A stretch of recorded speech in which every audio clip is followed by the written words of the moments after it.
Hello and welcome to Talking with Famous People. My name is Host Eric, Sergeant Host Eric of the Type Police, and we've got a very special episode of Type Police today. We've got the inimitable Pucokie here deputized for this occasion. She's actually a deputy from another jurisdiction who's come over to do some, consultation work and such. So we're going to see if Homeboy here is actually an INFJ. As I said before we started this video, he looks like an INFJ just looking at him, but that is very deceiving, as my Type Police visit with Pucokie indicated. She looked like an INFP, was not an INFP. So let's start the video and let's watch it for maybe 2 minutes and then pause and discuss what we see here. So here we go.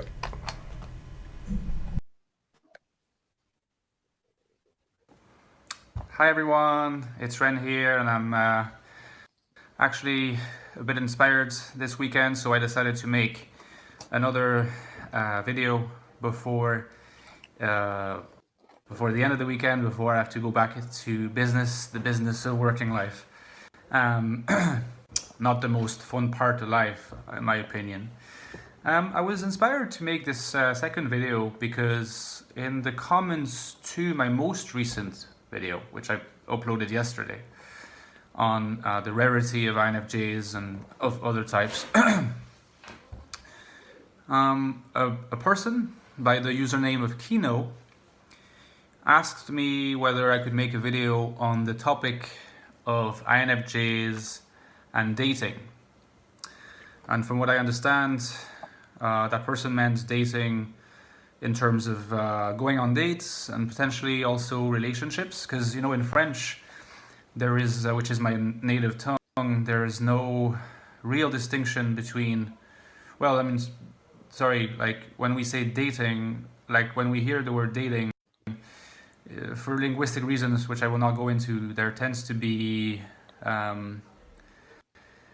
an uncertainty whether dating means going on dates or actual relationships. Obviously the two are connected, and maybe I can tackle both topics here if I realize that the first topic, let's say the topic of going on dates, is has already taken too much time. Maybe I'll make a video on INFJs and relationships specifically in the future, because it's something that I had not necessarily planned to do for this particular channel.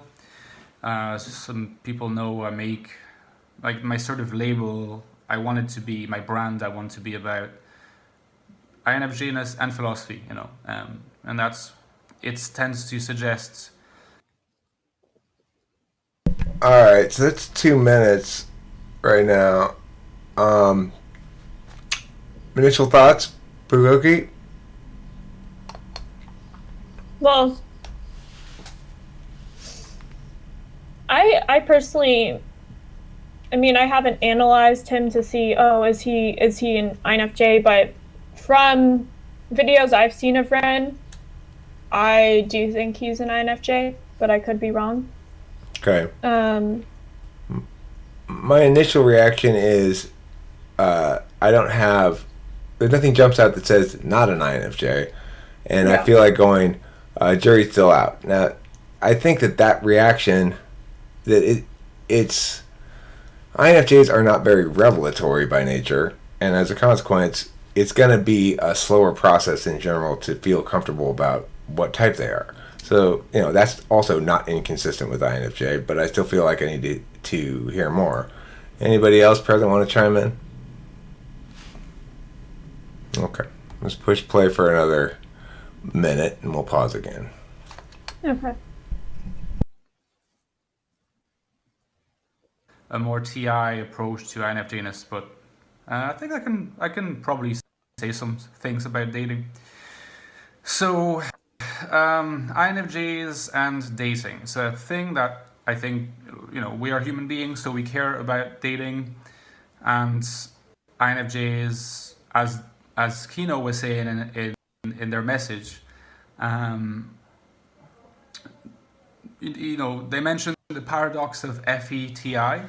So interesting to think about it in terms of a paradox and what a man is expecting to behave as in today's society, and how INFJs INFJs navigate that, given that they are presumably FE users, and as such, they're not going to be the, for men, let's say, the ones most likely to come across as manly. I suppose that was the implication. And so, how can we talk about that? All right, I posited 3 minutes there. I kind of want to talk about that girly man reputation for INFJs. I think that they're very attuned to people's perceptions of them, as obviously is the case. So they do a pretty good job, actually, of managing that. To the extent that I think they are kind of soft, but I don't think I think they're aware of their propensity to come across as soft and do generally a pretty good job of counteracting that. Pucokie, got any thoughts on that? I do. It's hard to say because I dated someone that at least thinks he's an INFJ. I'm not sure if he is or not. I have an indication. I kind of feel like he is an INFJ, the guy that I dated, but there's also the possibility that he isn't. Don't worry, the type police are on their way to his house. Okay. Either way, I did find him to be very feminine. And actually it's weird to say because, like, with Ren, the guy that's on the video right now, I don't know whether Ren is trying to come across more manly or if Ren is just being himself. So that's kind of something that I want to say, because the guy I dated, he comes across a lot more manly in his videos than he is in real life. Interesting. Interesting indeed. Well, I mean, I will say this. I think INFJ men are very loving fathers generally. At least that's consistent with my experience and consistent with my understanding of how they would be. I don't think in general necessarily INFJs, I don't know if this is true or not.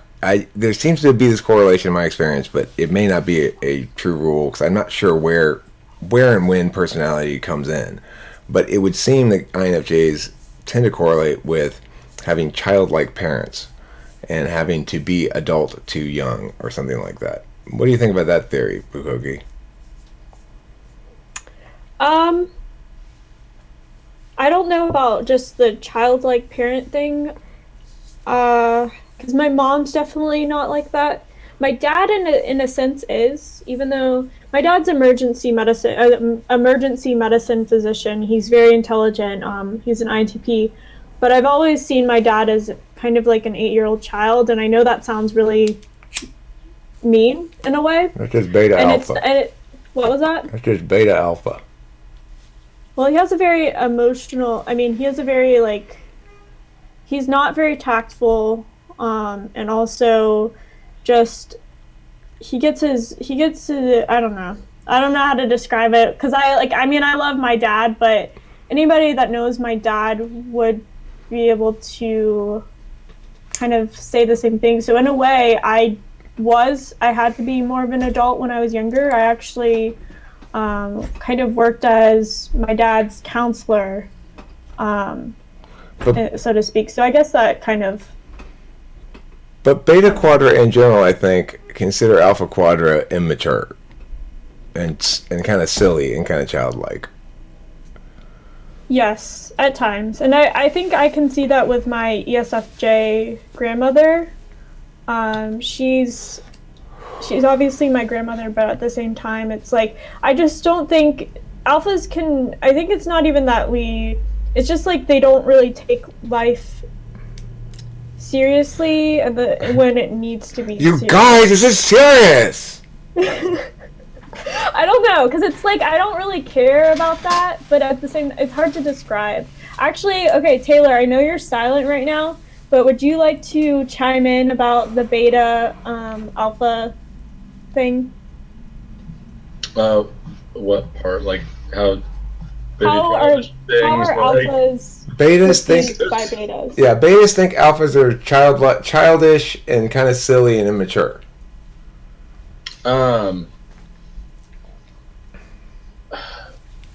What's the word I'm looking for?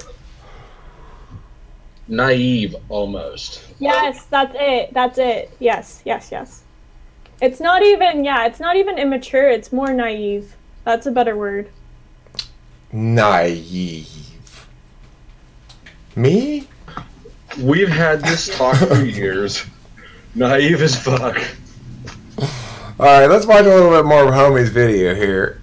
So far, so good. You're seeming like you're gonna stay out of typology police bracelets.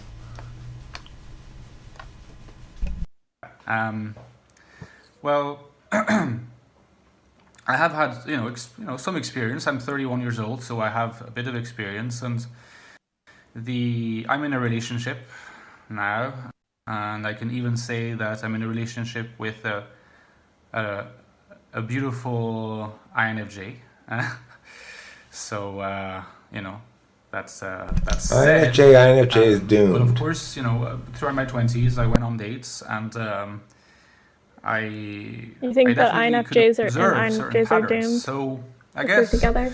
Yeah, for sure. what people would be interested in would They both be, are offering shit how the other can, person doesn't How need. can we sort of try to optimize our chances for dates to go well? I think Given our our function videos are a stack little off. again. Well, Yeah, I I mean, suppose, from my this whole idea relationship, that I men did conclude a similar theory. Okay, I paused the video again. I'm having trouble paying attention to him. He's going slow, and my mind's jumping all over the place as he's talking. The thing is, he's obviously being very careful. My analysis of it would remind me very much of my analysis at the beginning of your video, where you're setting the table. Like he's doing that whole setting the table thing, like you did at the beginning, and he's taking his time. He's being very deliberate. He's obviously FE aware, and like he's cautious about what he says about his significant other. Well, obviously she's hyper aware also. So if you've got two INFJs and one of them makes some sort of social mistake in a video, it's Armageddon. Yeah. Did you guys talk about each other in your own videos when you guys were dating? We made videos together. You did? We did. We had a video together. How did it go? Good. But again, I don't really want to talk about it too much, just because like I think he's I think he's a good person and all those Yes, things. because you're doing INFJ FE management shit. Fine. I'll tell you what's surprising and great is Kimberly has turned out to be the ideal video making partner for me. She periodically sits down here and starts chiming in.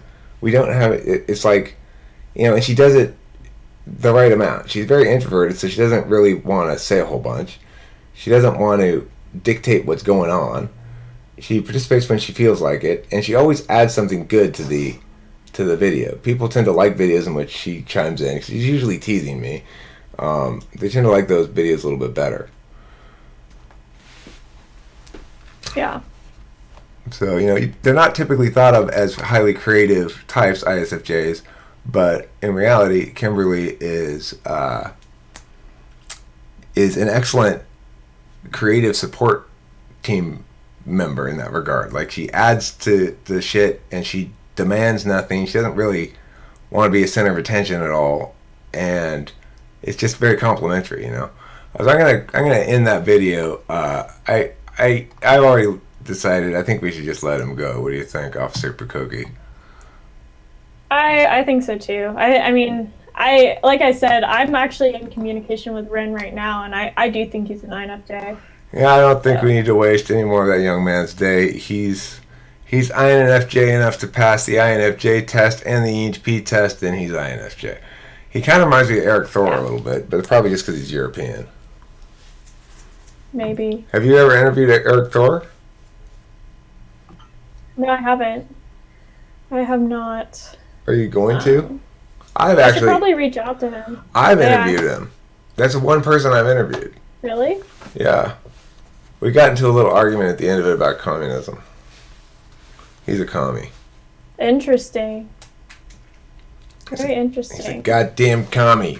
All right, well, that concludes this episode of Type Police. Thanks very much for watching, and whatever you do, don't forget to eat plenty of cheese.